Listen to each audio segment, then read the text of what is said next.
Welcome, everybody, to the Wednesday Night Slots Advanced Show here on the Cowboy Slot channel. We're your hosts, Brantley and Mark, and we are here to answer your questions. This is episode number 8. Welcome, everybody, and a special thanks to our moderators, Tammy, Susan, and Dave. You guys are doing a fantastic job. We really appreciate everything that you guys do. Before we dive into those Q&As, and you guys can go ahead and start lining up those questions, we do have our event coming up this week, actually Sunday, which is going to be at the Seven Feathers Casino in Canyonville, Oregon. That event is going to be a packed house. We got numbers back today, and lots of you are attending, a lot, actually more than they thought.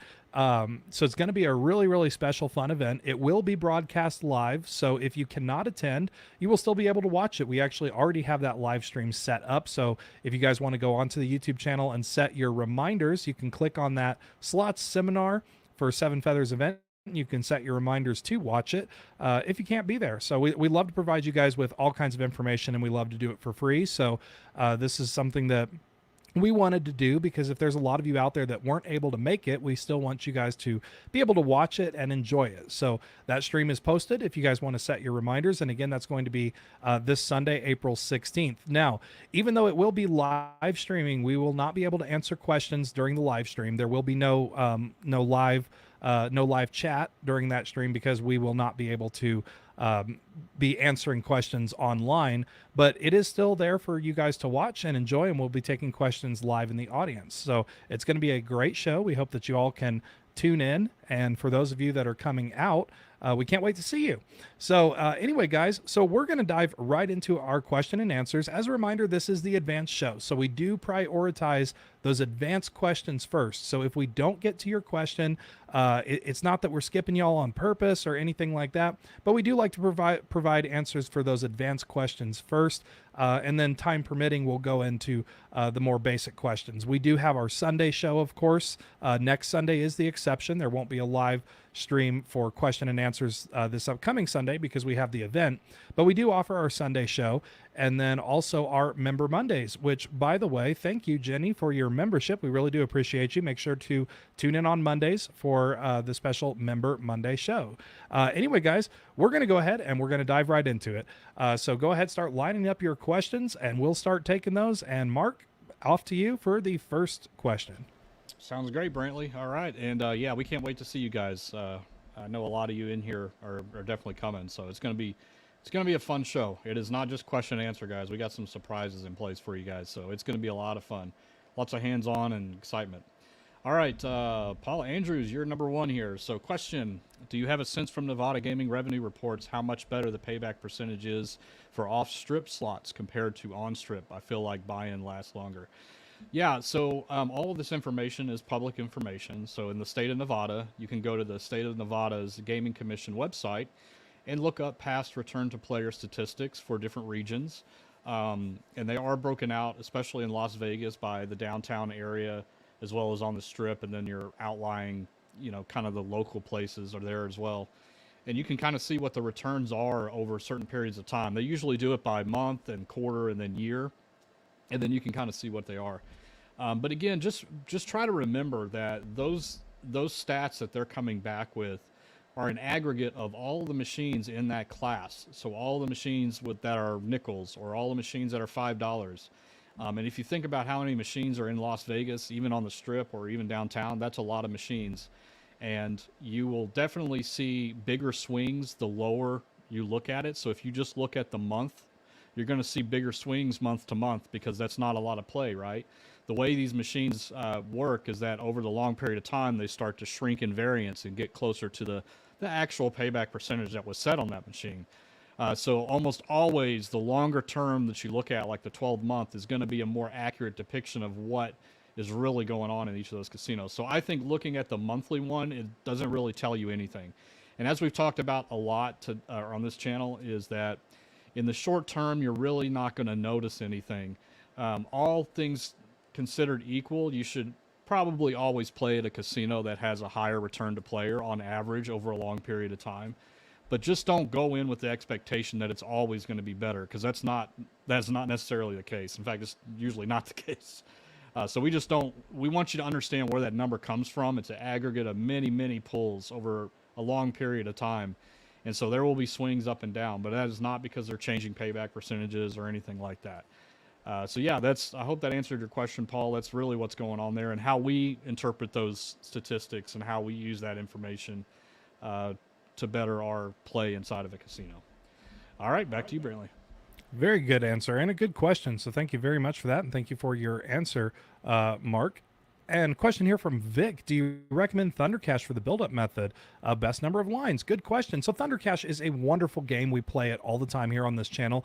It is slightly higher in volatility than, say, a normal game, like, you know, a 3-reel game like Double Diamond or something like that. Thunder Cash can be really boom or bust. It really, you could sit there for a long time and not get a bonus, but the good thing is once you do get a bonus on Thunder Cash, it can be very fruitful. It can actually be a very, very good bonus. A lot of times those bonuses can easily double or triple up what you have in the machine or what you started with. I've used it on the build-up method. It has worked for me sometimes in the past. You can adapt it. You might have to start with a higher bankroll if you are going to use Thunder Cash to build up. Best number of lines, honestly, this is kind of one of those player preference things. So Thunder Cash typically will come in either a 10-line variant or a 5-line variant. And you can also play, lines in between. The important thing to realize is that with Thunder Cash, it is a must-hit by progressive. You do not have to be betting anything specific to hit those must-hit buys. So if you're trying to get those must-hit buys, if it's really, really close to the number, you can hit it with 1-line, 1 credit. We tend to always stay with 5-line. 5-line tends to get you about the best. The more lines you add, the less each line is going to pay. So that's another thing to consider too. So you might get more hits on a 10-line version than a 5-line version, but they're going to pay a lot less. So for us, 5-line is about the sweet spot. You can do 10-line if you're betting more per line. But I would say it would be a good game to do a build-up method on, but you just have to understand you're probably going to have to start in with a higher budget just to account for that volatility. So best of luck to you, and thank you very much for your question. All right, and shout out to Maria, our #1 fan. I think we could safely say that. Thank you, right? Maria. Thank you again for your $50 super chat. You're really definitely keeping us funded, so we really appreciate it. Thank you so much for your generosity. And sorry I can't make it to this event, but I look forward to the online viewing. Yes, so we're going to try to make the experience awesome for everybody because we don't want anybody to miss out. So look forward to seeing you in there, Maria. All right, let's jump back to some questions here. And I did want to comment on this real quick, Yoetti, slots, and jackpots. And hi, Mark and Brantley. Have you guys heard anything about the AVP Family 20 show boots? Sounds like these run on Windows instead of Linux Lion on Family 14. Can't wait to get them for my G23. Guys, show boots are not legal. You should not own a show boot. You need to have the licenses for that. So it's very important that we follow the rules here. I do know those exist out there, but it's something that you just got to be really careful with. And we want to make sure that you're doing everything legit. So, and let's see. Kathy, I know you were struggling with getting your message through. I guess this is the one that you were looking at. So to become a member, do you do it by signing up through Patreon? So there's a couple of ways. For the YouTube membership, you sign up directly on YouTube. In fact, there's a little icon down where the chat is. I don't know what it looks like on the phone right away, but a little $sign. And inside of there, you will have an option of choosing a super chat or doing a membership. And you should find all the options inside of there. And Brantley, I'll take one more real quick. And Bullet Bill, another home tech question. Mark, can you please elaborate on how I have to reprogram the RTP percentage when installing a new game on my home machine? So you're talking about the BB2 that you have. Yeah, you need the clear card, and then there's a process you need to go through. You got to set up the clock, you got to set up the devices, all that kind of stuff, and then you set up the game, which is where you pick the payback percentage that you want. As I mentioned on the forums, I did say that I have a video where I did that from start to finish, and if you follow that exactly, you'll be able to do it really easily. It really doesn't matter what game you have on the BB2. They're all the same when it comes to getting set up. So thanks so much for your question, Bullet Bill, and back to you, Brantley. All right, I'll go ahead and grab a couple here. Jay Scott, which do you prefer, Caesar rewards or MGM rewards? MGM rewards, hands down. Really, we kind of mentioned this a couple of different times. MGM has a lot more leeway. They give a lot more leeway to their hosts to be able to do more for you, the player, whereas Caesars is very much kind of set in their ways. Like if you get a mail-in offer from Caesars and it says you have $200 of slot play, you're only going to get that $200 of slot play. It doesn't matter how good your host is. You're only going to get that $200 in slot play. So like, let's say you get that offer and you call your host and you're like, I really gambled a lot last time. They'll be like, well, let's look at your previous trip and we'll see what we can do. And then they can adjust your free play. So hands down, MGM rewards. And also MGM has a lot more properties nationwide as well that you can earn points at, use points at. So hands down is going to be MGM, and I know Mark definitely agrees with me on that. And I'll take one more here from William. William says, "What slot machine do you recommend for a cruise ship?" So our recommendations are going to be the same for a cruise ship or a land-based casino. A lot of cruise lines really only have. A lot of them now are starting to really go more towards those newer style games. So you might not find some of those older classics on cruise ships. There are a few out there, though. I know Stacy and Greg of Stacy's High Limit Slots. They've taken a cruise not too long ago, and they had things like pinball, double diamond, stuff like that on the cruise ship. So the recommendations are going to be the same for a cruise ship as they would be any other land-based casino. And we do have a couple different videos, by the way, and I want to toss this up on the screen because we've made a new directory that's very, very easy to navigate around. One of these videos, if you go to this website, our website, ropethejackpot.com/videos, it'll take you to our new learning portal. And we have all of our videos laid out there, very easy to find. If you go down to expert interviews, there's one where we actually interviewed a cruise ship slot tech. And we talk a lot about slots on cruises. They're no different than land-based casinos. So that is a very valuable link. We really highly recommend anybody going and checking that out, especially if you're new to the channel, because it pretty much breaks down the videos by category, easy to find. There's also some fast facts on that page, as well as links to articles and so on and so forth. So very valuable information at that website. And best of luck on your cruise. All right, back to you, Mark. All right, sounds good. And yeah, guys, hit that thumbs up for us if you're enjoying this content. We want to get more people in here, more people educated. We like educated gamblers, and that's kind of our mission. So we got to get the word out. So give us a thumbs up if you guys don't mind. Really appreciate it.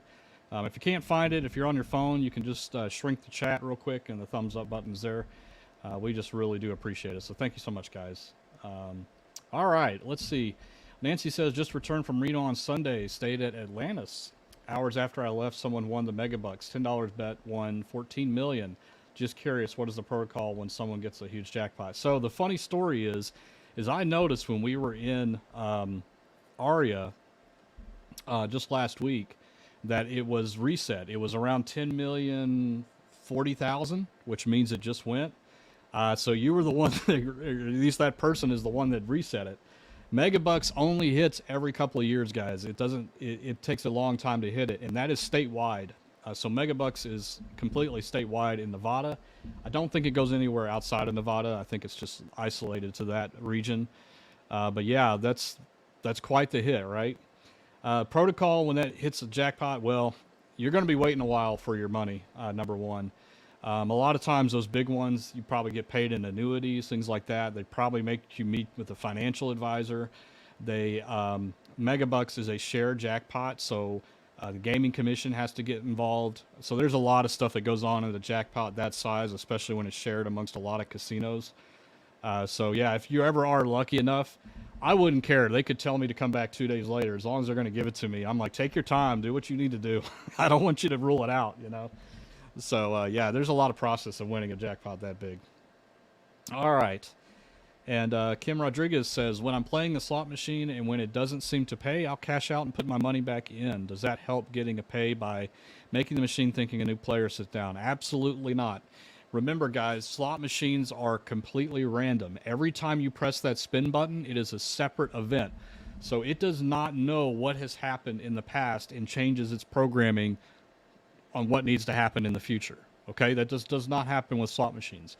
So things like cashing out, thinking it's going to reset the machine, or watching somebody put thousands of dollars in the machine thinking it must be due now because he didn't get any hits, so it's my turn. That's not how slot machines work, and that's where you can get into a lot of danger. It's probably one of the myths that, we really try to bust hard, because that's where a lot of bad decision making can come in place, especially if you're pushing your budget, right? If you normally play dollar machines and you see somebody putting a bunch of money into a $25 machine and they never hit, you might think, oh, that machine's due, I'm going to go chance it. No, same thing can happen to you. They are separate events. It's completely random every time you hit that button. So unfortunately, there's nothing there. You just got to be lucky. If you want to take your money out and put it back in, that's fine. Maybe it slows things down a little bit for you, but there's nothing to change how the machine's going to pay out or anything like that. All right, back to you, Brantley. All right, very good answer, Mark. And kind of going along the same, this question had just come in from WS Insight. Does the 10-spin trick work? Exactly like what Mark just said. Every single spin is an independent event. It doesn't know what's going to happen next. It doesn't care what's happened in the past. So you know what? The machine is not going to be any different from spin to spin. You could spin it 10 times. You could spin it 1,000 times. You could spin it one time. You're going to get a different result. So there is no trick to numbers of spins or anything like that. Slot machines are not programmed that way. There cannot be any program added to a slot machine to make it do that. So no, there's no trick to spinning it X amount of times.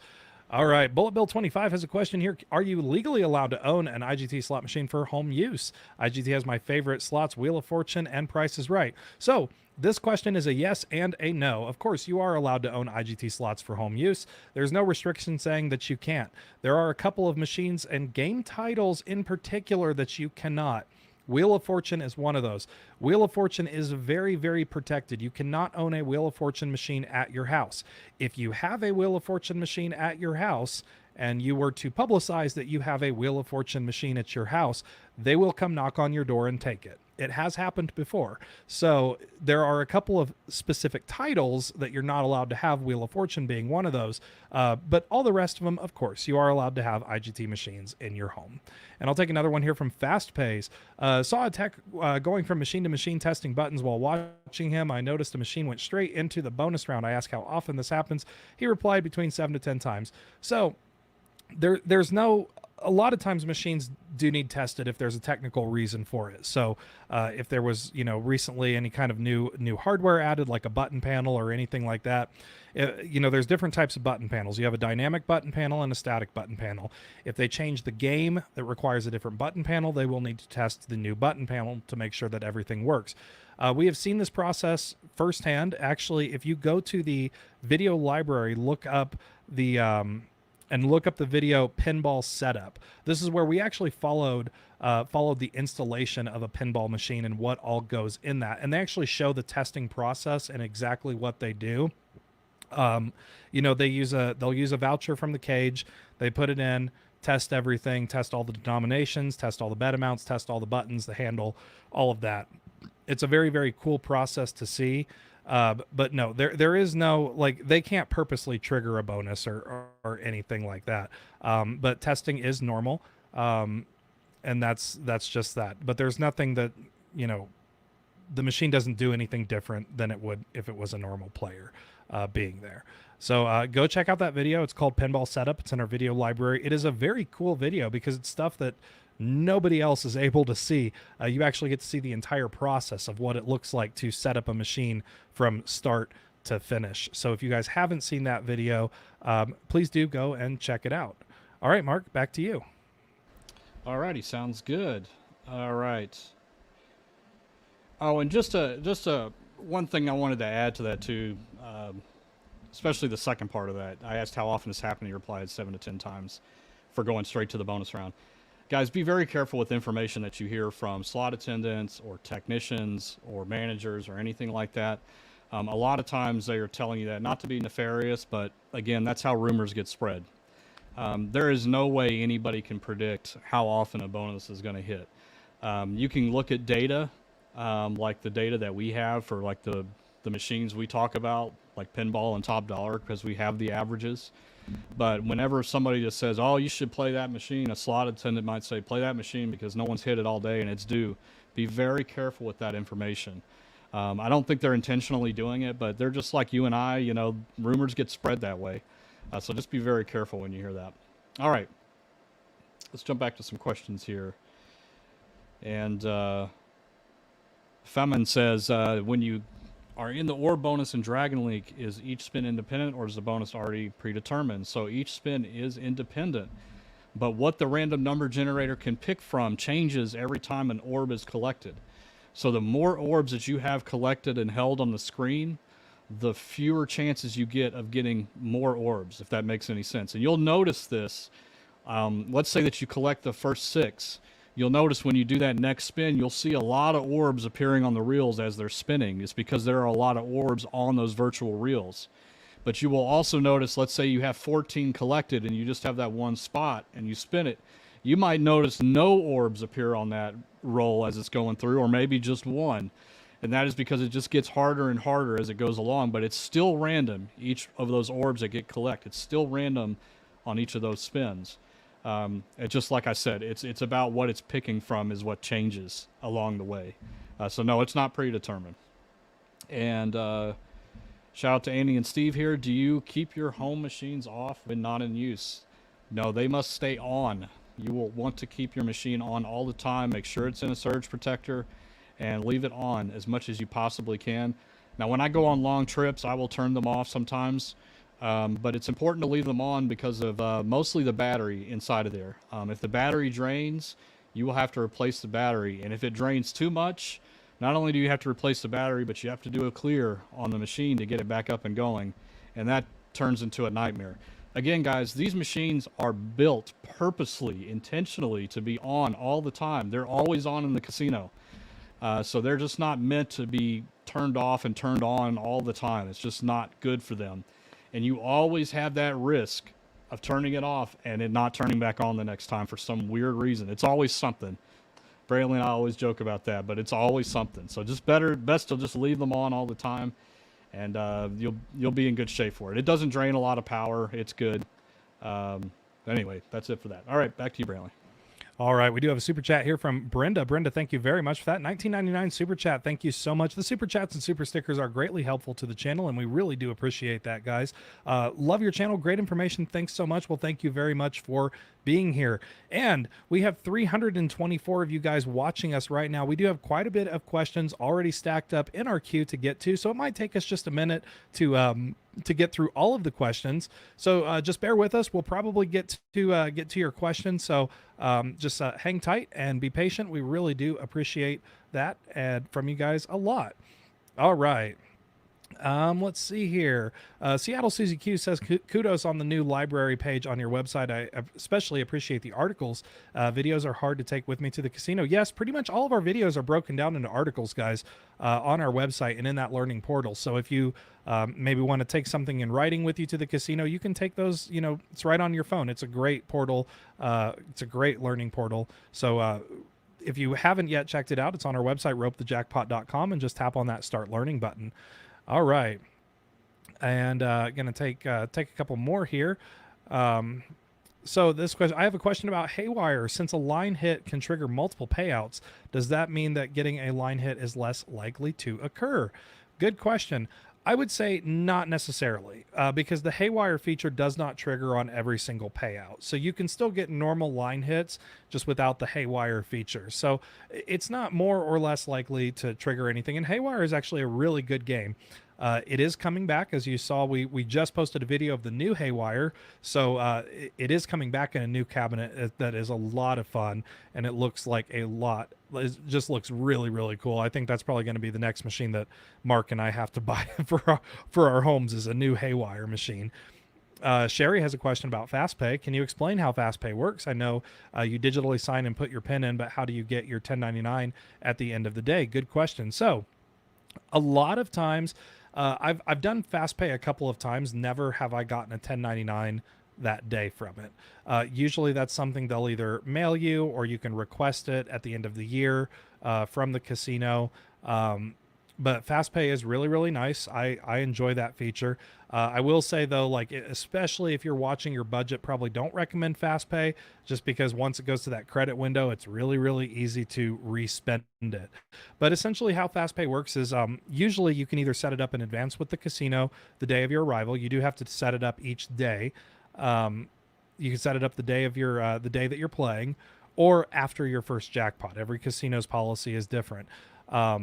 And they put all of your information in and then have it to where on your player's card you can essentially clear the jackpot yourself. It's a really cool program. It's getting a lot more popular. Mostly only available at the larger casinos currently, but I know at some point it's going to start making it into those smaller casinos. So that's pretty much how fast pay works. Again, it's a really cool feature to use. Does not affect your game at all. Just a different way to clear off those taxable jackpots. And we do have a $4.99 super chat here from Erica. Erica, thank you very much for that. Would be great to see you guys in Atlantic City. Any advice on making that happen? Good question. So we are always open to coming out to new casinos and new places. With this event that we're doing in Oregon this week, it is a packed event. They've actually sold way more tickets than they thought they were going to, and the tickets are free. So there's a lot of people that are interested. It's about 100 people or so, guys. So that's a lot of people. So anytime that we do travel to the casinos, because we do like to meet you guys and interact, and we like to be more educational and hands-on rather than just walking in and recording slot play. So most casinos will let you record slot play, but we like to be a little more interactive.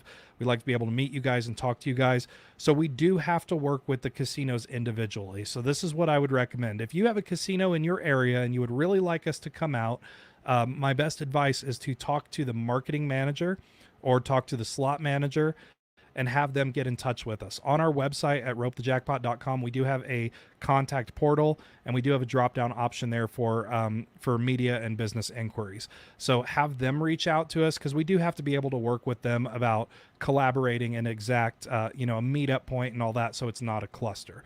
So that's my biggest advice. If you do want to have us to come out to your casino, is to talk to your marketing manager or any of the other managers there at the casino. Very good question, and thank you again so much for your super chat. Really do appreciate it. All right, back to you, Mark. All right, sounds good. And Amelia says, what usually happens when you sit on a machine and you can't change the bet? I was not happy because I usually bet $10, but since I couldn't change it, I just hit spin and got a bonus on $2.50. So this happens from time to time. Buttons go bad, especially like the little touch screens. Those are sometimes notoriously bad for changing. Just let a slot attendant know. They may be able to reset the machine. I've had that issue happen several times where I've not been able to bet anything or even max bet because the touch screen is not working. So usually just a simple reboot will fix that problem, and so they'll come over and help you out. So don't feel like you need to hurry up and just bet something. They can usually fix that, so just let them know. All right, and the next question is Russell Creeman says, do you see casinos getting rid of limiting their 25-cent, one-line, three-coin max bet machines? Well, it's certainly a trend, right? I mean, it's going in that direction. Some casinos are better than others. But the nice thing is, and especially about IGT, is that because IGT has a new cabinet out and they're bringing out all these classic three-reel games again, casinos are more likely to buy those because they're new cabinets, they have the warranties and all those kind of things, plenty of parts available, all that kind of stuff. So because of that, we really think that a lot of those old classics are going to start coming back. Now, it might take a couple years, but I think it's on that trajectory. So even though those old classic 25-cent old school reels faded, barely see what color the symbols are going away, they're going to be replaced, and IGT is fully committed to bringing all those classics back. So don't just kind of hang tight for a little while. Maybe go try to casino hunt a little bit, go around to other casinos. Typically, the older the casino, the more likely you're going to find those old machines in there. That's the way I've found anyway. All right, and Josh says, how can I avoid a $1,200 hand pay on a slot machine in the W2G form besides setting a limit on my slot machine player? Are there any new laws regarding hand pays? No. You hit $1,200 in a single spin, you're going to pay taxes on it, and you're going to trigger a hand pay. There's no way around that, unfortunately. So, yeah, drop your bet. You might still hit a hand pay. That'd be awesome on a small bet, right? But, yeah, don't there's nothing you can really do. You can't have it carry over or anything. The machine's going to lock up, and you're going to have to do paperwork. And if you don't want to do the paperwork, they'll deny your jackpot. So it's pretty cut and dry there. There's nothing you can really do. All right, and I'll take one more here. I did see one that I wanted to take. Oh, yeah. Gilberto says, hi, what is your take on the 10 times pay machines? My wife won $10,000 at an Indian casino a year ago. We went back and the machine was taken out. Is that normal? I'm going to say they did you a favor by taking it out. Listen, getting Worst a $10,000, yeah, getting $10,000 on 10 times pay is a very, very rare event. Very rare. So consider yourself incredibly lucky. That machine is very high in volatility. It is very difficult to get hits on. So that's the dangerous side of that machine, is that you can get really gigantic hits on it, and it will basically retrain your mind thinking, wow, I got to keep playing this machine. This machine's amazing. You could easily put that 10,000 all the way back in and not even get another hand pay on that machine. So yeah, I think they did you a favor by taking it out. Try to find something that's a little bit lower in multipliers, just so you get a little smoother ride, because that one is just, if you are going to play 10 times pay or 12 times pay or any of those crazy ones, do like 10 bets and then get the hell out, because that one will just eat you alive. All right, back to you, Brantley. All right. Yeah. 10 times pay, you know, funny story about that one. I had a couple 10 times pay machines in my shop when I had when I had my shop, and I had a couple of those machines. Never once did they ever hit, and I had them set at the absolute best of the best. So yeah, 10 times pay is definitely a no-go. And WS Insight, thanks, just popped in after going through your videos. Well, welcome to the chat. We appreciate having you here. And John asks, how do you find the payback percentage in Wisconsin tribal casinos? A lot of states are not going to publish that. And then also, this kind of goes back. There are several states out there that will publish return to player statistics, but that does not tell you what the machines are set at. That is not the payback percentage of the machine. That is, like Mark said earlier, that is an aggregate of numbers of, you know, total money in versus total money out for one particular denomination in one particular area or casino. That is not going to tell you what the machines are set at, and those numbers fluctuate all the time. If you're looking for actual payback percentage, and I'm going to pull up this right here from Thomas. Thomas asks, can you ask a casino employee what the payback level is at the machine is set at? Will they tell you, and should I believe them? They absolutely will not tell you. That is proprietary information. A casino is not going to disclose that payback percentage. There are some casinos out there, this is not as common nowadays, but there are some casinos out there that used to publish, like, for a whole bank of machines, like, oh, this bank is set at least like 98% payback. But that's at least, that's a range. So it's still not telling you exactly what the machines are set at. Anytime we're talking about individual settings on a machine, it is going to be very proprietary. They're not going to divulge that information whatsoever. And take a couple more here. Judson, hope I said that correctly. Pick me. You guys are awesome. Well, thank you very much. You're awesome for being here. I want to buy a slot machine. My question is, could I get my money back in a couple years if I wanted to sell it? Yeah, you could. Majority of slot machines you can. So we always tell people, and this is what, when I was in the business of selling machines, consider them as an investment for your home, because that is basically what they are. Pick a game title that you're going to like, that you're going to stick with. They are going to appreciate in value, especially if you take good care of them. The best example that I can come up with is the story with my old pinball machine. So years ago when I had my store, pinball machines and top dollar machines were cheap. We could buy them dime a dozen, you know, fraction of a dollar. Like it was crazy. They were crazy cheap. I had some old school pinball machines, and I sold that machine for about, back then, $1,000, which was great profit for us as a store. And that was expensive for that machine at the time, because they were still kind of hard to find. $1,000 is what I sold it for. Today they're going for $15,000. So they appreciate in value a lot, especially those game titles. Now, if you wanted to buy the top dollar machine that's behind Mark, you're not going to find one for under like $5,000. If you wanted to buy a pinball machine, you're not going to find one for under 10 grand. So the prices do go up with the years, especially if it is a classic title that everybody really knows and loves. So best of luck to you on your search. We do have a slot machine buyer's guide on our website as well. It's up in the top menu bar, so check that out at ropethejackpot.com. All right, back to you, Mark. Alrighty, sounds good. And Craig says, at one point last week you mentioned that the 5 times top dollar was bad. Why? Okay, so this is the one that's a 5,000 credits as the top offer. That is because that is the most volatile version of top dollar that exists. And what I mean by that is that you are going to have very large swings of getting no bonuses, very minimal lime hits. And really, honestly, the only way you could really end up ahead on that machine is if you hit that top 5,000 times your line bet. It's just a tough machine. I've played it for great lengths before at Aria, and not once have I ever ended up ahead. Now, it may last a while, but I've never ended up ahead. It always ends up taking it. And so just try to stay away from that one if that's the one that you see. It's really deceiving, and it teases a lot, and it's just aggravating. It's not a good one. All right. And Brian Bailey says, if I play a slot machine and notice that a certain button is not working, should I notify someone, or does the machine send alerts to personnel about the issue? In that scenario, probably not sending alerts. If a button is not working, or the handle's not working or something like that, you will have to notify somebody about that. The only thing that gets notified and sent to attendants and slot techs are what are called hard tilts. And these are show-stopping tilts. That means the game cannot play for whatever reason until that tilt is recovered. So this is like, the real tilt. I'm sure you guys have probably played a slot before where the reels just start spinning really slow and they never stop. That's a real tilt. You can have issues like the ticket printer can't print your ticket, or it's out of paper, or whatever the case is. All of those hard tilts, they are notified. But if a button is not working, you really have to tell them. And it's difficult, guys. You think about all the machines in a casino. They don't have time, and they don't have the manpower to go and test every single button every single time.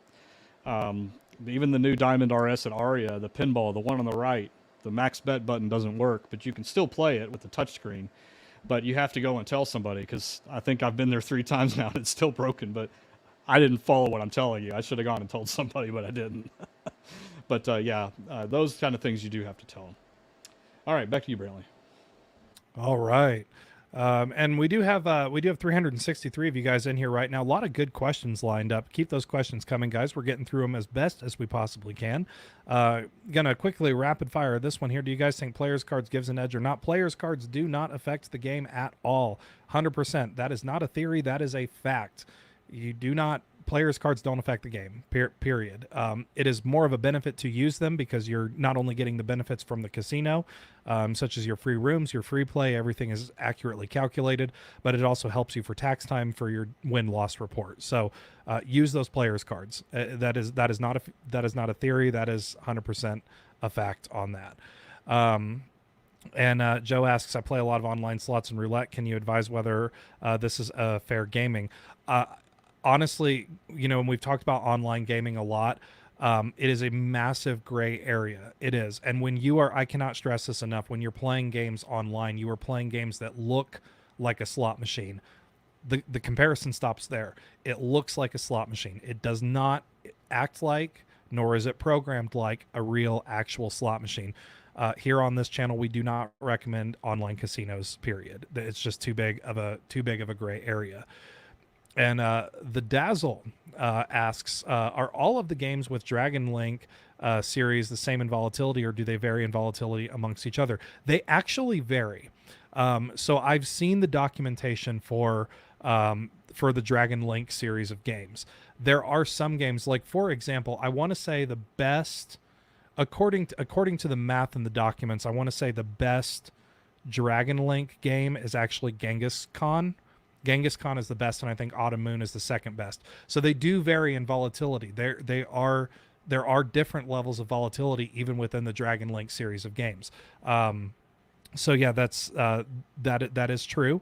that volatility does vary even between those types of games. And there are some link games out there, not Dragon Link, but there are some other link games out there that that are very good and that have better odds than, say, a Dragon Link or a Lightning Link. Prosperity Link is one of them. Firelink is another one. So not all link games are bad, but you should be cautious of games that have the word link in it, because obviously their volatility is going to be a little higher. But to answer your question, within the Dragon Link series of games, yes, there is varying volatility between those game titles. Very good question. All right, and back to you, Mark. All right, sounds good. WS Insight says in Pennsylvania, they allow slot machines run through the lottery, but they're not exactly slot machines. That's correct. Do those play just have the same odds as slots? No, they do not have the same odds. There is not much we can really say about it. Think about think about like rolls of scratch lottery tickets just being fed into the back of the machine. Now that's not really what's going on, but essentially that is what is happening when you're playing video lottery terminals, is that you're playing lottery. You're just doing it at a large scale, and they make it look like a slot machine, so you think that's what you're playing. So personally, I have never played one. I don't think, Brantley, have you ever played a VLT before? No. So we really can't give any advice on it. It's just, but we kind of put it in the same classification as playing bingo and those historic horse racing machines. They're not slot machines. We like slot machines. We like the ones that are controlled by a random number generator. Those are the ones that we talk about a lot. There's nothing wrong with playing all those others, but there's really not a whole lot you can do to like check for volatility, for example, because it's just going to do what it's going to do regardless of which game that you're playing. And it's all just kind of eye candy when it comes to those types of games. So yeah, that's what's going on there. We'll probably learn some more about it later on when we get to those states that have virtual lottery terminals, and we'll be able to talk a little bit more about it. All right. And Evelyn says, when you win a huge jackpot, how do you stay safe leaving the casino with all that cash? That is an excellent question, Evelyn. There's actually a couple things to do. One, you can actually, at the time that you win the jackpot, you can request a check.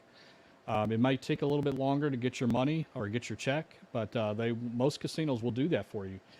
So if it is a large, very large jackpot and you want that check, ask for it. Second, you can absolutely tell the attendant that comes to pay you that you want an escort to your room, to your car, wherever the case is. They will escort you to a place and make sure that you're safe before you drive off or anything like that. Listen, it's in their best interest to make sure that you have a safe time inside of a casino, whether you win a jackpot or not. If you're, and on that point, if you're not feeling comfortable inside of a casino, if you think somebody's watching you or somebody's following you or somebody looks very suspicious, every casino, at least every one that I've ever been to, has a security desk. Go up there and tell them you're feeling uneasy, and they will help you. So take advantage of that. If you have a bunch of cash in your pocket and you want an escort, they will absolutely do that to you. All right, one more, and I'll hand it on back to you, Brantley. So Yeti Slots and Jackpot said, a couple of my WMA thermal ticket printers are printing light, which affects the Tito. What's the best way to clean them? What should be cleaned? So there's really two things. One thing, there's nothing you can do. Like there's no ink to replace or anything like that. There's no lasers you can swap out. When they start to go dim, you pretty much have to get a new ticket printer. You can try cleaning it. Basically, you just need to look for the optics and take like a Q-tip. A dry Q-tip is what I use, and try to just work it through there. Every printer is different. You have a WMA. You can try that. Another thing you can try is taking a ticket. I actually take two of them, and I force it back and forth so it's a little bit thicker going through there, and force it back and forth like this with your hand, and that will get some of the dirt and grime out of there. But other than that, if it starts to just get faded, cleaning may not help you. You'll have to just get a new printer, because once those things fade out, they're done. I don't think you can replace them. I've never heard of that anyway. All right, back to you, Brantley. All right. Thank you very much, Mark. We do have a super chat here from $5 Yo. Thank you very much for that. He's got a question here. Great videos. Do slots treat free play the same as cash? I think I've seen some progressives don't pay out with free play. Thanks. So slots are going to treat cash and free play the exact same. It does not affect the RNG. It does not affect the pay table or affect how the game plays. However, your second part of the statement is actually correct. There's a lot of progressives and even some regular games out there that you cannot use free play on. The reason being, like if you were to go play like a wide area progressive, some casinos will allow you to play Wheel of Fortune with free play. Others will not. It really just comes down to the participation contract that casino has with that manufacturer. Some casinos will allow free play on progressive style games. Some casinos will not. Some particular games might have a free play restriction because if it is a participation game, say for example, if the casino is getting, charged at a higher rate from the manufacturer to have that game, or maybe they didn't get a good deal on it in their contract, they might limit free play so they can make more money off of that device. But as for free play and cash, it is going to be treated the exact same in the machine. So thank you very much. Really do appreciate that super chat and appreciate that question. All right. Vero Veronica says, does playing max credits increase your odds in winning, or does it make a difference? Thanks. So the answer to this is going to be about 99% no. However, there are some exceptions. There are a few games out there that will give you better odds by playing max. Now, this is something that is displayed clearly in the game rules. It should not be used for every single game. You should always read your game rules and find out if there is an advantage to playing max. Even if there isn't anything in the game rules, look at your pay table and see. We can just look at pinball, for example. You can get the pinball bonus at any credit amount. However, there's a big jump between, if you're playing 1 credit, you get 1 shot. If you're playing 2 credits, you get 2 shots. But if you're playing 3 credits, just 1 more credit, you get 5 shots. So that's going to give you a better yield in your bonus. So even though you can play less credits on pinball, you want to play the max credits on pinball to take advantage of it. Some games are going to have that. There's a version of Buffalo out there that will actually say in the game rules, like by playing max, you increase your odds. Always keep in mind, though, that is very much mostly marketing. The percentage difference can be just slight fraction of a percent. It only needs to be a small fraction of a percent higher. So let's say, and just for example, let's say that the payback percentage on that machine is set at 95.55, just for example. Well, by playing max credit, they could have it to where, okay, well, if you play max, now it's 99.551. It just has to be some kind of a percentage higher. So it's mostly marketing when they say that. Just read your game rules. Make sure that there's a benefit to playing max. Some games you have to play max in order to really take advantage of it. Some games you should play max, like pinball. Other games you don't necessarily have to play max. So it really all depends on the type, the game type. And I'll take one more here. Christian says, will attendants hang around slot machines that are about to hit for a hand pay? So again, I've worked in the casinos. I've worked with slot machines. I've worked on the floor. I've worked with a lot of different slot attendants. Slot attendants typically will have zones, especially in a bigger casino. Sometimes those zones are small. Typically in the high limit room is its own zone, and there will be X amount of attendants in that zone. They would always have, just like with any job that you ever work at or ever know, the employees have their special area that they like to go and chill. A lot of times with that, slot attendants will watch what people are betting. If somebody is betting a large amount, or if they're playing a high denom machine, the machine is going to jackpot. That's just math. If some, they're going to reach that $1,200 threshold eventually, and it's less effort for them to have to run across the casino floor. So typically they will hang around a certain bank of machines. It is not because the machines are hot. It is not because the machines are set any different. It is not because they know it's going to pay out. It's just simply math. They know that if somebody's going to sit there and play a $100 slot machine, if they get a cherry, it's going to be a jackpot. So they'll hang around that particular area. So I hope that helps to answer your questions, but no, they do not know what machines are going to hit. All right, Mark, back to you. All right, sounds good. Take a drink of water there, Brantley. All right. And Derek L says, I've seen a few videos where people win the grand jackpot, and it looks like they opened up the machine and inspected it. This is to make sure it wasn't manipulated. Yes, correct. So there's a threshold, right? There's a certain dollar amount. It's different for every casino. Could be 5,000, could be 10,000, could be 20,000. Most of the time, it's anything over 10,000. They will want to open the machine and check it. It's more of procedure than anything else. They want to make sure that security tape is in place that we talk about all the time on the channel. that nobody has monkeyed with the odds or changed anything. It's highly unlikely that could be even possible, but it's kind of one of those things that they just check anyway, just to make sure. But yeah, that is perfectly normal. The general rule of thumb is the larger the jackpot, the longer you're going to have to wait, and the more involved the slot techs might need to become. That's just kind of generally how it works, because if they're going to pay out something very large that doesn't hit very often, they want to make sure it's legit. And all of these machines, by the way, have ways to validate those wins, meaning that they can go back into the log and make sure that it was actually what the RNG picked. So even if the reels show something different, they can actually go back into the actual log to see what it is that actually triggered that pay. So there's a lot of things that they can do.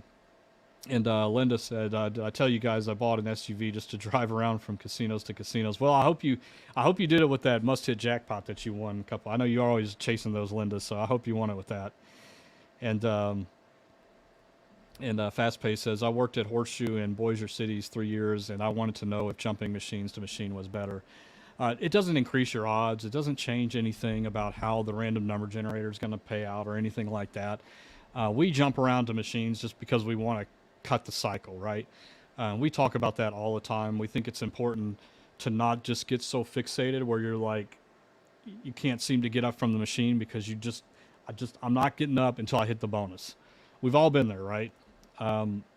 That's a dangerous thing. So it's important to break that cycle and to get up and go to another machine and maybe come back to that one later. You're not increasing your odds. You're not changing the payback percentage, whatever, random number. No, you're not changing any of that.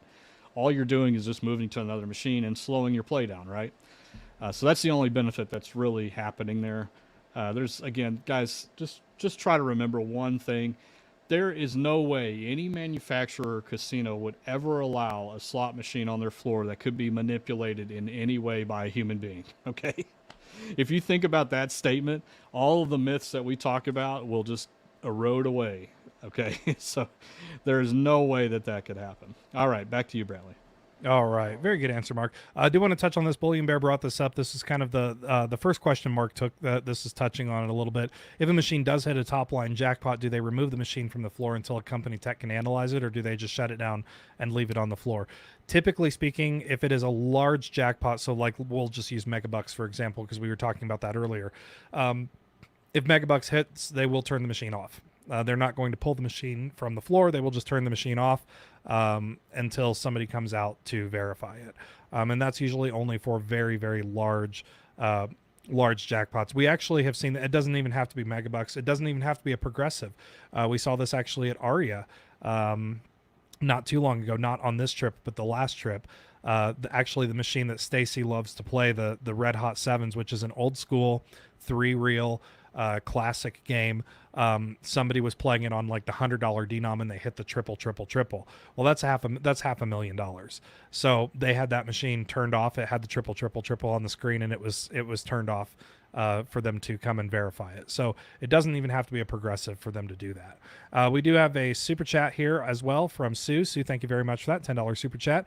Sue says, I put $100 in a $1 3, 4, 5 times 2 credit and cashed out with 400. Good. Went to a 5-line triple double stars and lost the 100 I put in it. Went to my favorite slot, a single line triple double stars, and won 1,800. Well, congratulations. Very good, and very good money management. Thank you very much for sharing that, and thank you so much for the super chat. We really do appreciate it. All right. Brandon K has a question here. How much more volatile is triple double diamond than original double diamond? Still worth playing, or would I be better off with one line top dollar pinball? They don't have many low volatile options. So the difference in volatility between triple double diamond and double diamond is not that much. It really isn't. You're going to have pretty much the same volatile experience and volatile level on both of those games. Pinball top dollar is also a very good game to play if you're playing all together for the same amount of money. It really depends on your bankroll. It depends on what you're feeling. All of those games that you listed are pretty low volatile in their own class and way. So you would have a pretty consistent experience on all of those machines. And I'll take one more here from Lance. How can the casino swap out games so quickly? I saw a bank of slots put out of service, and I came back 6 hours later, and they were completely different games. How do they change the games? We're basically ninjas. Uh, the games can be changed out very, very quickly. They can be changed out pretty quickly, especially on these newer cabinets. It doesn't take a lot. Even on the S3000, if I wanted to change this pinball machine right here to a triple stars, it would take me all of about a couple minutes to do. So with a team of people and just one bank of machines, it wouldn't take very long at all. All right, back to you, Mark.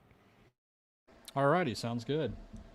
And Louis G says, Mark, off topic, I see the Captain Fantastic pinball machine in your videos. One of my favorites. I have 2 pinball machines. Just ordered 3 S2000 IGTs to accompany them. Yeah.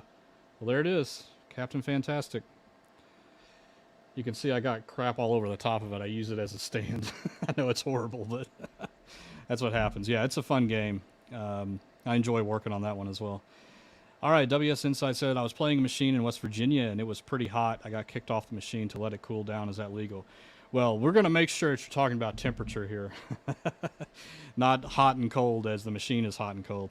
So if you are talking about temperature, yes, I could actually see that occurring. Some of these machines do get really hot, and they require either a reboot or to be idle for a little while because the cooling is not good. Some of these cabinets were just plagued with those issues. I could name them all right here, the ones that have come through here anyway that have been plagued with those issues. But yeah, sometimes they just need to let it cool down. It's pretty rare, especially nowadays. They're doing better and better with cooling. As the miniaturization of technology has occurred, they can stuff more inside of a cabinet and have plenty of room to cool. But there was this era about 2010, 2012, where the technology was just not small enough, and so they tried to jam as much as they could into the same size cabinet, and there wasn't enough air to be flowing through there, and so they would overheat. And that's what you see sometimes. You guys maybe sit down at a game and it looks like it's just going really slow, like the graphics are jumping and things like that. That's simply because it's overheating, and sometimes they just need to let it idle for a while. So that's what's going on there. All right, I'll take one more here, Brantley. And Crystal says, I like to max bet when I get the free spin for not enough credits. In my theory, correct, that it helps to add to my free play for the next visit as well as help my tier credits. So when it comes to generating free play in tier credits, it's all about the amount of coin in that you have in the machines that you're playing. So the longer you play, the more likely you're going to have at least the same or more free play and tier credits generated from it. We've actually been talking more about this recently, but like one of the worst things that you can do is take $100 and go into the high limit room and play a $25 pinball machine and spin it twice and not get anything. You've put $100 through there. That's how much coin in you've put. Now take that same $100 and put it in a low volatility machine, and you might end up with 300 or 400 in coin in because you've played back your wins, right? And so your coin in is much higher. It's up to $400 now instead of the 100. So that's why we always say pick those low volatility machines. And if you're churning for points and free play and things like that, don't feel bashful to play those lower denomination games, because the longer you last on a machine, the more you play, the more they are excited to have you come back. They don't want people that are just running through the casino, placing $100 in a pinball and then leaving. You will not get any tier credits. You won't get any free play. You won't get any hotel stays or anything like that. They want consistent and long play. And if you do that, you will continue to get those comps. All right, back to you, Brantley. All right. We got some good questions in here. All right, question here. Hey guys, thanks for all the amazing information. Is there a difference between class 2 machines when it comes to red spins? Do some get the red spins more than others? Good question. So what the red spin essentially is you remember, anytime we're talking about class 2, I always have to preface with this. You are not playing a slot machine. It is not running on a random number generator. It is not pulling from a slot machine's pay table. The reels and the machines are there for visual entertainment purposes only. There is a game of bingo going on in the background, and you are generating, every time you push that button, you are generating a bingo card and pulling bingo balls down from the server, which are shared with everybody else. Now, in the game of bingo, traditional bingo. So if you were to go to a bingo hall, and those of you that are bingo players out there, it's a lot easier for you guys to understand this. If you go to a traditional bingo hall, you know that if you were playing a game of bingo, it is possible to get multiple winning patterns on multiple cards. That is basically what a red screen is. So if you pull numbers, because the machine is generating more than one bingo card. So if you pull several cards and there is a winning pattern, like a little dipper or four corners or small triangle, whatever the pattern may be, if that occurs on multiple cards, then that is what will trigger the red screen. And then what essentially it does is it goes in order of smallest to largest. That's why as the red screens increase, you either get the same or more payout, because it will start pulling the cards from lowest payout to highest payout. That's how the red screens work. But always just remember, is there's a game of bingo going on in the background. You are not playing slot machines whatsoever. And then question here from Renee: casinos have to make money on all slot machines. I hear that machines a list $300 profit for the casino. Is that true or false? So here's the thing with profits and slot machines. The slot machines are always going to make a profit for the casino. The casino does not have to do anything special. They do not have to do anything extra. Those profits are going to fluctuate every single day. A slot machine could be, taking in more one day and then, taking in less another. It just happens. That's the nature of randomness. Those events have to happen in order for the machine to be random. Casinos do not have to make a certain amount or pay out a certain amount. This is another myth.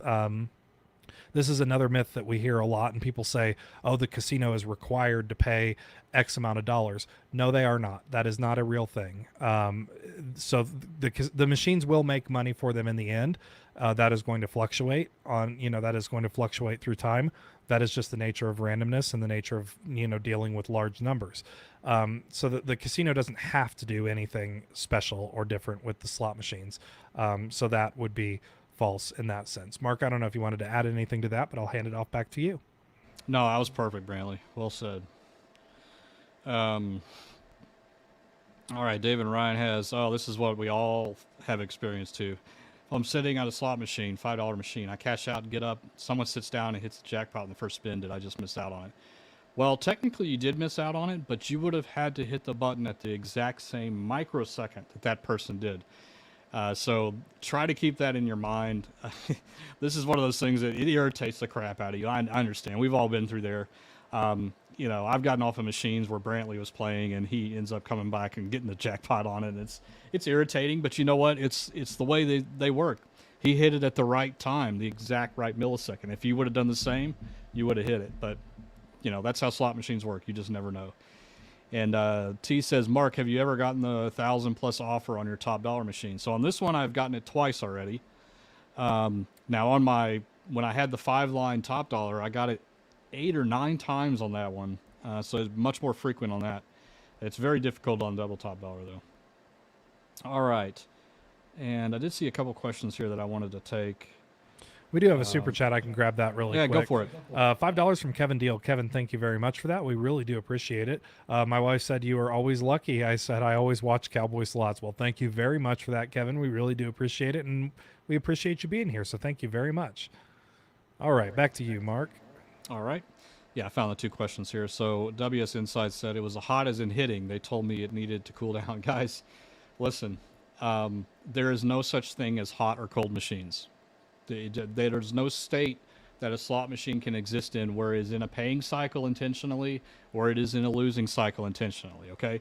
So machines cannot get hot or cold when they come into pay cycle. If they told you that, they were just telling you some BS. That's not how they work, okay? So, yeah, that's just not how they work. All right, next one, Slot Player 76 says, I've seen certain machines out of service in casinos. Why is that? Why would the casino let popular machines stay idle like that? So there's a lot of reasons this could occur. Usually it's a technical issue. There is something that is broken on the machine that needs to be repaired before it can come back up. Other times they need to power it off because they replaced a component on the machine and gaming commission has to come out and reseal the machine. And so they must stay off or inactive until gaming can come out and reseal the machine.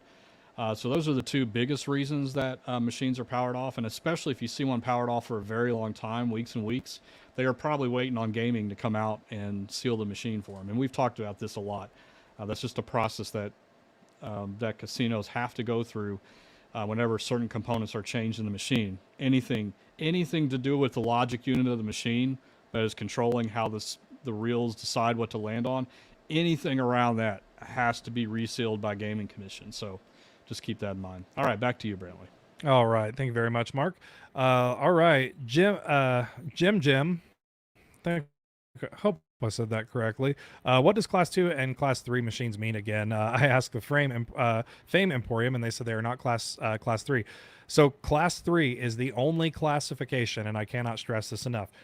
Slot machines only fall into one class, and that is Class 3. If they are not Class 3, you are not playing slot machines. They can either be based on horse racing or lottery. Both of those, if they're based on horse racing or if they are based on lottery, they do not have a class. They're controlled by the state. So the state gaming commission is going to regulate that. They are not regulated like a normal casino is. Class 2 would be bingo. Any game that is bingo based. So that would be, if you're playing a game, like a lot of casinos in Oklahoma have bingo based games and stuff like that, that is Class 2. But the biggest thing to realize is that slot machines, real slot machines, and when we talk about that, we're talking about standalone units that rely on their own internal random number generation without any outside influence. So they're not basing on off of a horse race, a lottery, a skill, anything like that. Those will only fall under Class 3. So if your casino is telling you that they are not Class 3, they have some other type of machine that is available that just looks like a slot machine. All right. Louis G says, I hear you say over the life of a machine. How is that determined that the machine has reached that point? So there's not really a designated ending point to the life of a machine. The machine is going to continue to go. The only time that the life of the machine would be reset is typically if there is a programming reason or there is a malfunction that requires a hard RAM clear, which clears out all accounting records and everything out of the machine. That is a very, very serious thing. That is not something that casinos perform. There has to be because that erases all of the accounting records. So there has to be a legit reason. Machines do not undergo a hard reset unless it is something that it was mandatory required for a repair. So like if a machine needed a new board, or if a machine like had a battery fail and they couldn't get it to restart. The other thing that would, I guess, end the life of a machine is if they're auctioning it off. So all of these machines behind me, they used to be in a casino. Before they leave the casino, they have to be cleared. They have to be completely cleared of all the accounting records, all of the settings, all of that. So when they leave the casino, that essentially would basically end their life cycle. And then when they come to me, I reinstall the program and that begins a new one. The casinos, again, they do not practice that. There has to be a very, very big mechanical reason to do a full RAM clear on a machine. And if they ever have to do it, gaming has to be present. They have to have a valid reason to do it. There's a lot of hands that have to go into that. So the casino doesn't just get to pick and choose when a machine has reached the end of its life or not. So very good question. All right, back to you, Mark. All right, sounds good. And Jill says, when you put money into a slot machine, I have never seen any attendant empty it. Where does the money go? So they usually, like Brantley calls it, it's called a drop team, okay? They come through usually at 4 or 5 in the morning, real early when everybody's asleep, unless the cans are full. And when I talk about can, I'm talking about this. This is a cash can. I just pulled it out of one of my machines, okay? So this is where all the bills go. And so there will be a lock on here, okay? And inside of there, you just see the bills just stack up all inside of here. So I have a bunch of tickets in here right now, so I can pull those tickets out. And so they have that in the back room where they have the lock, the keys to the lock on the cash can, and they just empty them. But this is not done on the floor itself. All they're doing on the floor is swapping out the one that is full with the one that is empty. All that stuff of counting and taking the money and tickets and everything out of here is done in the back room with probably 500 cameras on them, multiple angles, like crazy stuff. So that's where the money goes. And yes, they can get full. They can get to the point where there's too much money in there. Brantley, I don't know how many bills do go in here. I have never set it to the max. A lot will. There's a lot that will fit in there. Really now, compacts it. Yeah, So. it really compacts it. A lot will fit in there. I don't remember the exact number, but a lot fit in that. All right, and I'll pick a couple more here. And Vero says, rookie slot player here. Hey, that's cool. No problem there. All of the pay tables on the classic slots are displayed digitally, not like your guys. Are these okay to play? Looking for low volatility machine. Yeah, it doesn't matter if it's digital or glass or whatever. It doesn't matter. The important thing is looking at the content of the pay table itself. And I think Brantley and I are going to start doing some videos here soon, talking about how to actually read those pay tables, because some of them can be incredibly confusing. So we're going to try to do some videos to kind of help you guys out in understanding what to look for, especially when it comes to volatility. So just stay tuned for that, and we'll get you hooked up. All right, back to you, Brantley. All right. Our moderator, Tammy, is reminding everybody, if you haven't yet, smash that thumbs up button. It really helps us out, guys. It's entirely free and very, very quick. If you're watching this on your phone, all you have to do is swipe out of the live chat, and you will get the option to hit that thumbs up button. Really appreciate each and every one of you for doing that. So please do that. That would help us out tremendously. And thank you very much, Tammy, for letting everybody know. So yes, everybody hit that thumbs up button right now. Let's get a big push for those thumbs up. All right, I'm going to take a couple here really quick. Pete has a good question. This one might be an elaborate answer, but it is a good question. So if online slot machines are not like real slot machines, how are they legal? Isn't that misleading to the player?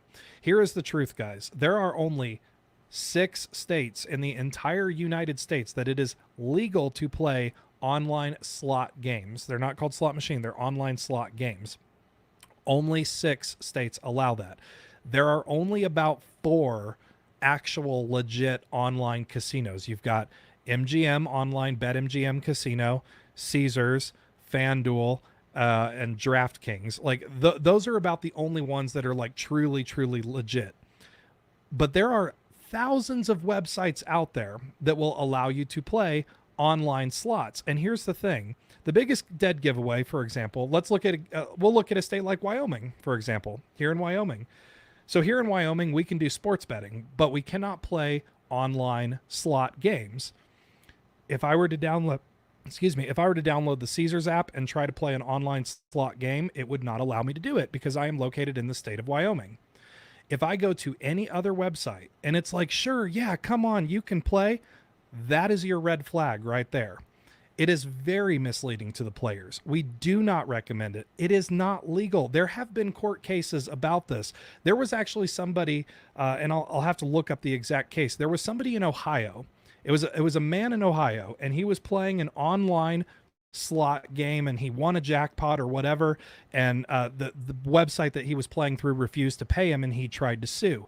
That's another thing. You have no legal protections with these websites, and a lot of these websites will say, oh, well, we're not a casino, we're a sweepstakes, because they try to get around the laws. Anytime, it is extremely, extremely misleading. Now, there are people out there that are like, oh, well, I've played, online sweepstakes slots and I've won money, and that's good for you. But let me tell you about this court case that happened in Ohio. There was a guy that was playing these online games. It was a sweepstakes. He tried to sue the people because they wouldn't pay him. The IRS came after him. They arrested him because he was breaking the law. You have to be careful about that. If you are going to play online games, only do it in a state that is legal for online slot games, and only do it through a legit website. There have been cases where the DOJ, the IRS, the federal government has come after the players for playing those games. So be very, very careful. Even if it says sweepstakes, be careful. We cannot stress that enough. We really cannot stress that enough. We do not recommend those games whatsoever. All right. And Eric says, I'm in Kentucky. Can you elaborate on the horse racing machines? It's the only machines that are legal here. We have a great video in our library. In fact, I think one of our moderators posted a link to that video in the chat. I believe it was Susan.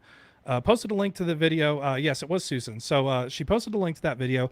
It's a whole video that explains exactly what HHR machines are and how they work and all of that. But long story short, it's basing it off of horse races. So when you push that button, it is pulling your machine is basically generating random horses that are going to run a historic race that has already happened in the past. So watch that video. It is extremely, it's extremely cool to see how kind of it works. And we also talk about how it's regulated as well. So thank you very much for your question. And back to you, Mark. All right. Sounds good. And Lance Plum says, what is the process of how the Gaming Commission monitors each slot? All right. So It really depends on the gaming commission itself, location, jurisdiction, and all that. But in general, the way it works is that gaming, if any changes want to be made on the machine, such as the type of game that is being played, the payback percentage, those types of things, the amount of credit bets that are allowed on the machine, gaming has to be present to unseal the machine. And when we're talking about unsealing the machine, we're talking about removing security tape that is like tamper-proof tape that they put over the device. It could be a USB port. It could be a CF card port, like those old cards that you used to put in cameras. It could be any number of those things. Physical chips, like for the older machines. They put tape over it to basically make sure nobody has messed with it. And so if you do want to make a change, you first have to file paperwork and you have to request that they come out to witness the change. And so they will unseal the machine by allowing the slot technician to break that seal, and they will watch the slot technician make the change and make sure that it matches what is on the paperwork. And guys, we witnessed this firsthand at the Shoshone Rose. We watched the process from start to finish. And this is exactly what was going on here. And then after they do that, they reseal the machine. So they put the tape back on, the tamper-proof tape back over that port, and then they close the machine up and lock it. So that process is in place for your protection to make sure nobody is monkeying with that stuff. And they also do random audits. So they will come in randomly, unannounced, and start randomly pulling machines and saying, we want to make sure that tape is still present.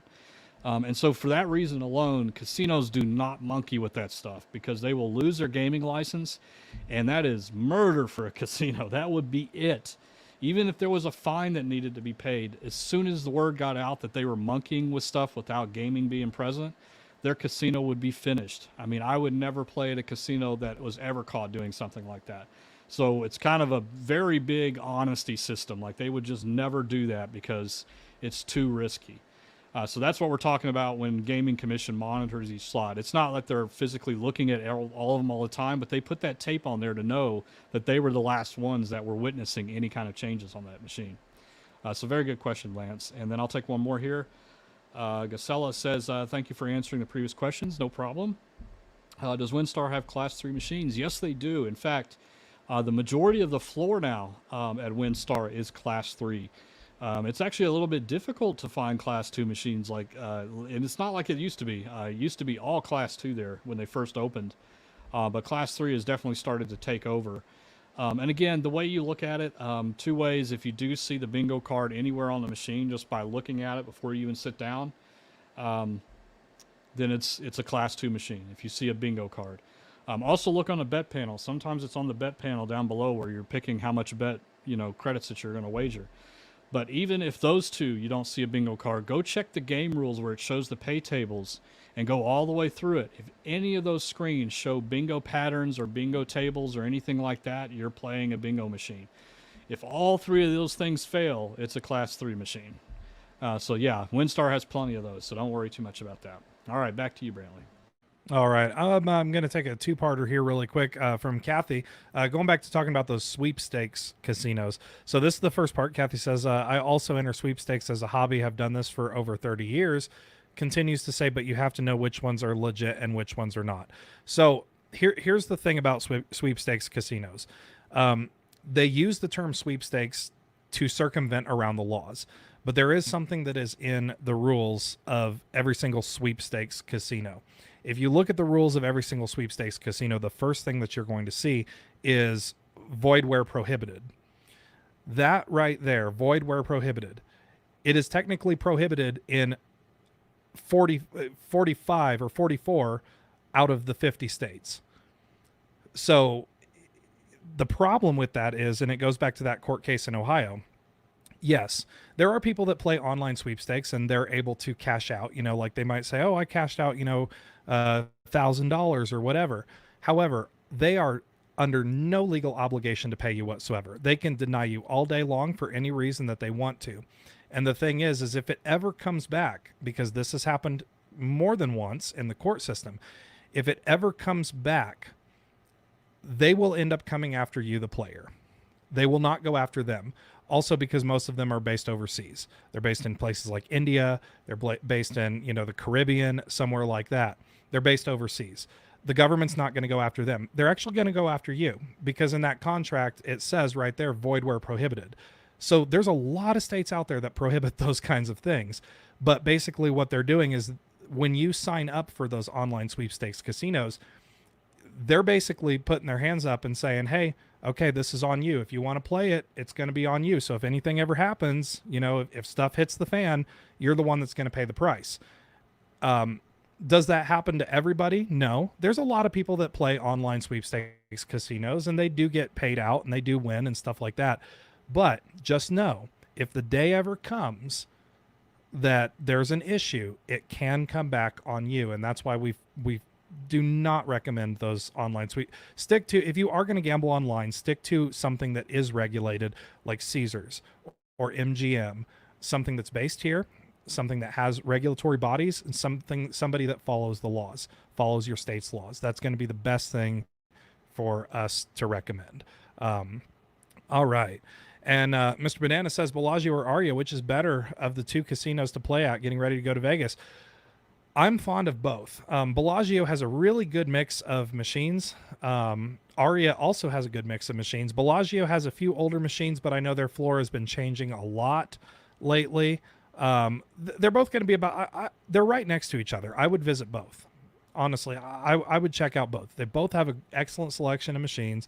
Aria is going to be a little bit cleaner and well laid out than Bellagio is, but Bellagio has a great selection of machines. So I would just recommend checking out both.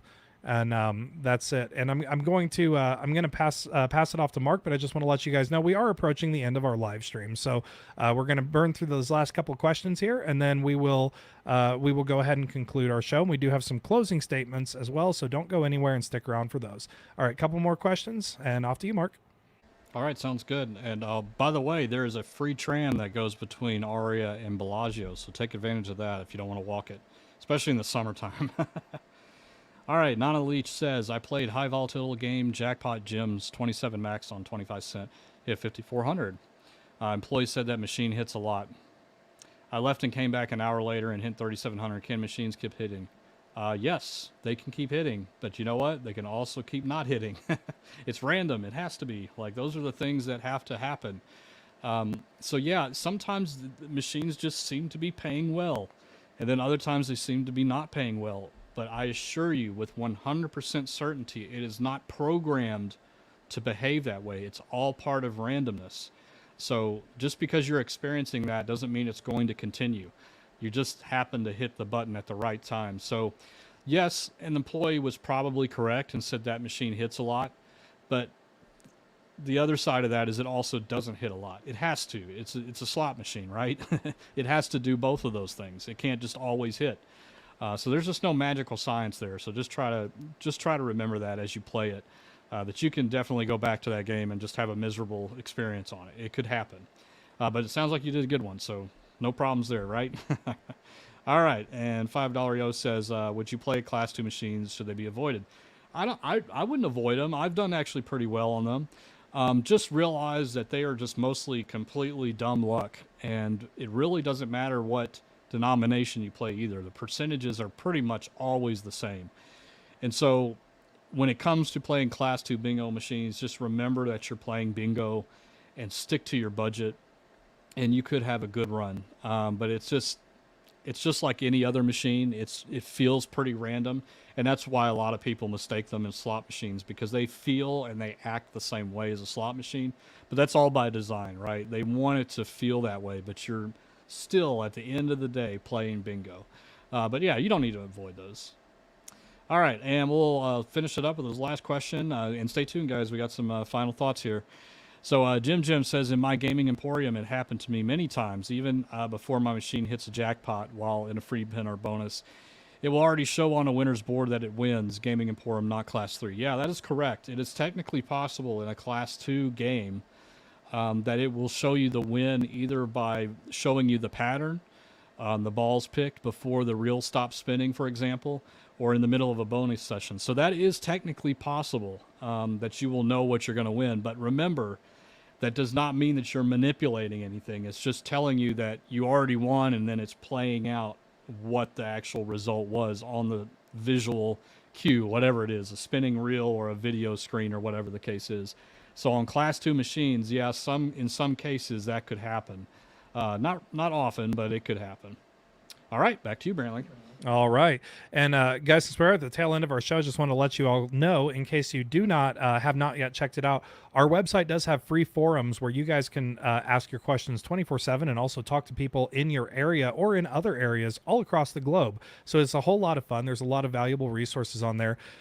And it's always all 100% free. So if you have not yet checked that out, please do. It's ropethejackpot.com/chat to get started. We also do have a super sticker from Mr. Banana, $9.99 super sticker. Thank you very much for that. And guys, that is going to conclude our show tonight. We do have one final announcement. So next Sunday, this upcoming Sunday, which is April 16th, there will not be a live stream to participate in, but we will be live broadcasting our first ever in-person slots seminar for you guys to watch. It's going to be held at Seven Feathers Casino. If you are in the Oregon area or surrounding and you want to attend, it is 100% free, but you do have to register. You can get your tickets on our website at ropethejackpot.com/event. And if you cannot attend, you can always watch the show here on the channel for free. That will be broadcast live. So just to let you guys know, next Sunday it will be a live stream, but it will not be a participation live stream because we will be just broadcasting the show. So our next live stream is going to take place next week on Wednesday. We really appreciate each and every one of you for coming out today. Thank you all so much. And as a reminder, best of luck to you. Stay safe, and we'll see you again next episode. Take care, guys. See you later, guys.